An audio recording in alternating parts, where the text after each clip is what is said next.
আসসালামু আলাইকুম। আশা করি আপনারা সবাই ভালো আছেন।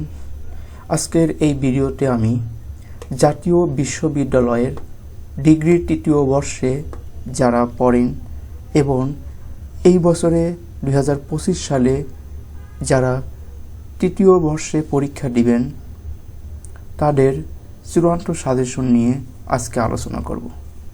আজকে আমি যে বিষয়টি আলোচনা করব সেটি ছিল রাষ্ট্রবিজ্ঞান ষষ্ঠ পত্র, নারী ও রাজনীতি। এই বিষয়ের ক বিভাগের সাজেশনটি নিয়ে আমি আলোচনা করব। আর এই সাজেশন অনুসারে যদি আপনারা পড়েন তাহলে পরীক্ষায় 100% কমন পাবেন। আর যে কোনো সাজেশন পেতে চাইলে আমাদের হোয়াটসঅ্যাপ নম্বরে যোগাযোগ করতে পারেন। ক বিভাগের যে কোশ্চেন, সাধারণত ক বিভাগের 10টি কোশ্চেন অ্যান্সার করতে হয়। তো আমি ক বিভাগে আপনাদের বেশ কিছু কোশ্চেন দিয়ে রাখছি। এই কোশ্চেনগুলো আপনারা পরীক্ষার আগে ভালো করে পড়ে নেবেন। এগুলো থেকেই 100% কমন পাবেন। যেমন 1 নম্বর, পূর্ণরূপ লেখো। এখানে অনেকগুলো দেওয়া আছে, যে কোনো একটা কিন্তু 100% আসবে।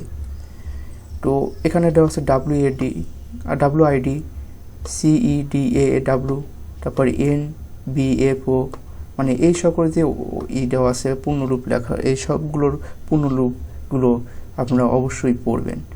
যেমন WID এর পূর্ণরূপ হয়েছিল ওম্যান ইন ডেভেলপমেন্ট। CEDAW এর পূর্ণরূপ হয়েছিল convention on the elimination of all forms of discrimination against woman. তারপরে NBFO এর পূর্ণরূপ হয়েছিল ন্যাশনাল ব্ল্যাক ফ্যামিলিস্ট অর্গানাইজেশন। এরপর GDI এর পূর্ণরূপ ছিল জেন্ডার ডেভেলপমেন্ট ইন্ডেক্স। WAD এর পূর্ণরূপ ছিল ওম্যান অ্যান্ড ডেভেলপমেন্ট। SDG এর পূর্ণরূপ ছিল সাস্টেইনেবল ডেভেলপমেন্ট গোলস। NIMC এর পূর্ণরূপ হল national institute of mass communication. তারপর UNIFEM এর পূর্ণরূপ হল united nation development fund for woman. এই সকলগুলোর ভিতর থেকে একটি কিন্তু 100% আপনাদের পরীক্ষায় আসবে। এরপর NISTRAW এর পূর্ণরূপ ছিল United Nation International Research and Training Institute for the Advancement of Woman. CSW এর পূর্ণরূপ Commission on the Status of Woman. এরপর PFA এর পূর্ণরূপ হয়েছিল প্ল্যাটফর্ম ফর অ্যাকশন। এরপর 2 নম্বর, বিধবা বিবাহকে প্রচলন করেন ঈশ্বরচন্দ্র বিদ্যাসাগর। আন্তর্জাতিক নারী দিবস কোন তারিখে পালিত হয়? আন্তর্জাতিক নারী দিবস 8ই মার্চ পালিত হয়। বাংলাদেশে কত সালে যৌতুক নিরোধ আইন পাশ করা হয়েছিল? বাংলাদেশে 1980 সালে যৌতুক নিরোধ আইন পাশ করা হয়। বিশ্বের প্রথম নারী প্রেসিডেন্ট কে, অথবা বিশ্বের প্রথম নারী রাষ্ট্রপতি কে? Isabella Peron, আর্জেন্টিনায়। এবার 6 নম্বর, ইকো ফেমিনিস্ট কি, অথবা ইকো ফেমিনিস্ট অর্থ কি? ইকো ফেমিনিজম শব্দের অর্থ হলো পরিবেশ নারীবাদ। পরিবেশ নারীবাদ এটি একটি বিশেষ দার্শনিক অবস্থা তথা দৃষ্টিভঙ্গি যা সমাজের নারীর ন্যায্য অধিকার ও পরিবেশ বিপর্যয় রোধকল্পে পরিবেশের সংরক্ষণের উপর গুরুত্ব আরোপ করে। বাংলাদেশে অ্যাসিড নিক্ষেপের সর্বোচ্চ শাস্তি কি? বাংলাদেশে অ্যাসিড নিক্ষেপের সর্বোচ্চ শাস্তি হলো মৃত্যুদণ্ড। তারামন বিবি কে ছিলেন? তারামন বিবি ছিলেন মহান স্বাধীনতা যুদ্ধের খেতাবপ্রাপ্ত মুক্তিযোদ্ধা। নারী ক্ষমতায়ন কি, অথবা নারী ক্ষমতায়ন দুটি কৌশল উল্লেখ করো। নারী ক্ষমতায়ন হলো বস্তুগত, মানবিক ও বুদ্ধিভিত্তিক সম্পদের উপর নারীদের নিয়ন্ত্রণের ক্ষমতা, অর্থাৎ অর্থনৈতিক ক্ষমতায়ন ও নারী কর্মসংস্থানের সুযোগ সৃষ্টি। নারীবাদী কি? নারীবাদ হলো এক ধরনের মতবাদ যা সামাজিক আন্দোলনের মাধ্যমে নারী সম্পর্কিত গতানুগতিক দৃষ্টিভঙ্গির পরিবর্তন করে লিঙ্গভিত্তিক বৈষম্য বিলোপ এবং পুরুষের মতো নারীর সমান অধিকার অর্জনের প্রয়াসী। এরপর 11 নম্বর, বাংলাদেশের নারী মুক্তির অগ্রদূত কে ছিলেন? বেগম রোকেয়া হোসেন। এরপর নারী দত্তর ভূমিকা কি? নারীর দত্ত ভূমিকা হলো পারিবারিক ক্ষেত্রে, অর্থনৈতিক কর্মক্ষেত্রে নারীর দায়িত্ব, কর্তব্যবোধ। এরপর a vindication of the right of woman গ্রন্থের লেখককে? ব্রিটিশ লেখিকা মেরি ওলিস্টনক্রাফট। জাতীয় সংসদে সংরক্ষিত নারী আসন কয়টি? বাংলাদেশের জাতীয় সংসদে নারী আসন 50টি। যৌতুক কি? বিয়ের সময় পাত্রপক্ষ কনেপক্ষের কাছ থেকে দাবি জানিয়ে যে সমস্ত স্থাবর ও অস্থাবর সম্পত্তি আদায় করে তাকে এক কথায় যৌতুক বলে। কোন দশককে আন্তর্জাতিক নারী দশক বলা হয়? 1976 থেকে 1985 সাল পর্যন্তকে আন্তর্জাতিক নারী দশক বলা হয়।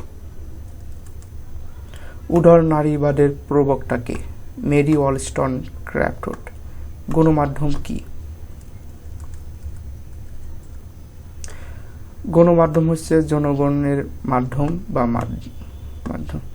এরপর বলা হয়েছে যে UNIFEM এর কত সালে গঠিত হয়? 1976 সালে গঠিত হয়। বাংলাদেশের মহিলার জন্য পৃথক মন্ত্রণালয় কোনটি? বাংলাদেশের মহিলাদের জন্য পৃথক মন্ত্রণালয় হলো মহিলা ও শিশু বিষয়ক মন্ত্রণালয়। ফেমিনিজম শব্দটি প্রথম কে ব্যবহার করেন? ফ্রেঞ্চ উইমেন্স সারফেস সোসাইটি এর প্রতিষ্ঠাতা হুবার্টিন অকাল্ট 1876 সালে ব্যবহার করেন। বেজিং +10 সম্মেলন কখন অনুষ্ঠিত হয়? বিশ্ব নারী সম্মেলন কোথায় অনুষ্ঠিত হয়? 22 নম্বর অ্যান্সারটি এখানে টাইপিং করতে ভুল হয়েছে, তো এই অ্যান্সারটি আমি কমেন্ট বক্সে দিয়ে রাখবো। 23 নম্বর এখানে বলা হয়েছে প্রথম বিশ্ব নারী সম্মেলন কোথায় অনুষ্ঠিত হয়? মেক্সিকোতে 1975 সালে। বিশ্বের প্রথম নারী প্রধানমন্ত্রী কে ছিলেন? শ্রীমাতা বন্দরনায়েক, শ্রীলঙ্কা। ইপটিজিং কি? ইপটিজিং হলো নারী নির্যাতনের একটি ধরন। ঘরে বা বাহিরে তথা রাস্তা বা ঘাটে চলাফেরার সময় প্রায় সব বয়সী মেয়েদের অশ্লীল ইঙ্গিত বা অসফল মন্তব্য দ্বারা উত্তপ্ত করাই হচ্ছে ইপটিজিং। 2019 সালে আন্তর্জাতিক নারী দিবস প্রতিবাদ্য কি? 2019 সালে আন্তর্জাতিক নারী দিবসের প্রতিবাদ্য হলো সবাই মিলে ভাবো, নতুন কিছু করো, নারী পুরুষ সমতার নতুন বিশ্ব গড়ো। এরপর বলেছে the vindication of the rights of woman গ্রন্থের লেখককে? ব্রিটিশ লেখিকা মেরি ওলিস্টনক্রাফট। নারী ও রাজনীতি কি? নারী ও রাজনীতি হচ্ছে সেই শান্ত বা জ্ঞানের সেই বিশেষ শাখা যা মানুষ তথা নারী ও পুরুষ নিয়ে গঠিত সমাজকে বিশ্লেষণ করে। নারীদের ভোটাধিকার ও রাজনৈতিক ক্ষমতা ও অর্থনৈতিক কর্মকাণ্ডের নারীর ভূমিকার নির্ধারণ করে। বাংলাদেশের নারী নির্যাতন 3টি কারণ উল্লেখ করো। বাংলাদেশের নারী নির্যাতনের 3টি কারণ হলো ধর্মীয় কুসংস্কার, দারিদ্রতা ও যৌতুক প্রথা। এরপর বলা হয়েছে সিডো কি? সিডো হলো নারীর প্রতি সকল প্রকার বৈষম্য দূর করার একটি আন্তর্জাতিক সনদ। এরপরে 31 নম্বর কোন ঘোষণাকে কমন ল অফ ম্যানকাইন্ড বলা হয়? 1948 সালে সর্বজনীন মানবাধিকার ঘোষণাকে কমন ল অফ ম্যানকাইন্ড বলা হয়। পিতৃতন্ত্রের 3টি সংস্থার নাম লেখো। পিতৃতন্ত্রের 3টি সংস্থার নাম হলো পরিবার, সমাজ, রাষ্ট্র। নারী ও রাজনীতির কোন বিজ্ঞানের একটি গুরুত্বপূর্ণ শাখা? নারী ও রাজনীতির সামাজিক বিজ্ঞানের একটি গুরুত্বপূর্ণ শাখা। কৃষ্ণাঙ্গ নারীবাদ কি? কৃষ্ণাঙ্গ নারীবাদ হলো কৃষ্ণাঙ্গ, কালো বা নারী জাতিদের বর্ণ, লিঙ্গ, শ্রেণীগত বৈষম্য এবং নিপীড়ন থেকে মুক্তির প্রক্রিয়া। এরপর যৌন হয়রানি কি? যৌন হয়রানি হচ্ছে অযাচিত যৌন ব্যক্তির কোনো আচরণ অথবা কোনো ধরনের যৌন আচরণ যা কর্মক্ষেত্রে কোনো পুরুষ বা নারী মর্যাদাহীন করে। অথবা বলছে নির্যাতন কি, অন্যায়ভাবে কাউকে শাস্তি প্রদান করার নামই হচ্ছে নির্যাতন। অথবা নারী নির্যাতন কি, এই 3 ধরনের কোশ্চেন থেকে দেখুন একটি কোশ্চেন কিন্তু আসবে। নারী নির্যাতন বলতে নারীদের উপর দৈহিক, মানসিক, সামাজিক ও অর্থনৈতিক যে কোনো ধরনের নিপীড়ন ও নির্যাতনকে বোঝায়। রাজনৈতিক অংশগ্রহণ কি, রাজনৈতিক অংশগ্রহণ হলো এমন একটি প্রক্রিয়া যেখানে জনগণ প্রত্যক্ষ বা পরোক্ষভাবে প্রতিনিধি নির্বাচনে ও সিদ্ধান্ত গ্রহণের অংশগ্রহণ করে। এরপর বলেছে পুরুষতন্ত্র কি, পুরুষতন্ত্র হলো এমন একটি মতাদর্শ যা পুরুষকে নারীর তুলনায় শ্রেষ্ঠ বা শক্তিশালী মনে করে। জিএডি এর নীতিমালার মূল বক্তব্য কি, জিএডি নীতিমালার মূল বক্তব্য হচ্ছে নারী উন্নয়নের পরোক্ষ উপকারভোগী নয়, বরং স্বকীয় চালিকা শক্তিরূপে বিবেচনা করা। অথবা জিওডির মূল লক্ষণ কি, জিওডির মূল লক্ষ্য হল নারীদের ক্ষমতায়ন। বাল্য বিবাহ নিরোধ আইন কত সালে প্রণয়ন হয়? 1929 সালে। মোহরানা কি, বিবাহের সময় স্বামীর দেওয়া অর্থ বা সম্পত্তি হলো মোহরানা। ইপিস্টোমেলজি শব্দের শাব্দিক অর্থ কি, জ্ঞানতন্ত্র। এরপর মালা ইউসুবার্স কোন দেশের? মালা ইউসুবার পাকিস্তানের। ফ্যামিলিজম শব্দটি সর্বপ্রথম কে আবিষ্কার করেন? 19 শতাব্দীর প্রথম দিকে ফরাসি সমাজতন্ত্রী চার্লস ফোরিয়ার সর্বপ্রথম ফ্যামিলিজম শব্দটি আবিষ্কার করেন। ফ্যামিলিজম শব্দটি কোন শব্দ থেকে এসেছে? ফ্যামিলিজম শব্দটি ফিমেন থেকে এসেছে। রাজনৈতিক অংশগ্রহণ কি, রাজনৈতিক অংশগ্রহণ হলো এমন একটি প্রক্রিয়া যেখানে জনগণ প্রত্যক্ষ ও পরোক্ষভাবে প্রতিনিধি নির্বাচন ও সিদ্ধান্ত গ্রহণের অংশগ্রহণ করে। তো এই 39টি কোশ্চেন যদি আপনারা ভালো করে পড়তে পারেন, তো এখান থেকেই আপনারা আপনাদের পরীক্ষায় এ পার্টে ক বিভাগে 100% কমন পাবেন আশা করি।